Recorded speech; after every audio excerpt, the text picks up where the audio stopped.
مشکلات کا پتھر تراشنے کے بعد جو ہیرا نکلتا ہے اسے کامیاب کہتے ہیں۔ ایک بات ہمیشہ یاد رکھنا، ہر دروازہ دستک کے لائق نہیں ہوتا۔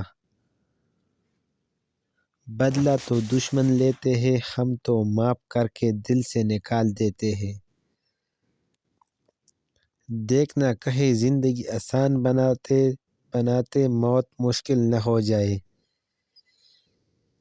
سارا فساد بڑھتی ہوئی خواہشات کا ہے۔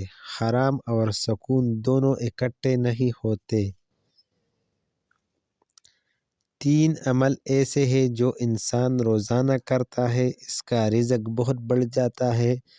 تہجد کی نماز پڑھنا، کثرت سے صدقہ کرنا، کثرت سے اللہ کا ذکر اور استغفار کرنا۔ مردار ہے وہ معاشرہ جہاں مظلوم یہ نہ بتا سکے کہ ظالم کون ہے۔ تم کڑوے سے کڑوے بول پر بھی مسکرانا سیکھو۔ اگر تم راستہ جانتے ہو تو گمراہ انسان تمہاری ذمہ داری ہے۔ خواہشات کے پاؤں اگر چادر سے باہر نکل جائے تو پھر سکون نصیب نہیں ہوتا۔ بے شک ہم صرف اور صرف خوش رہنے کے لیے پریشان ہیں۔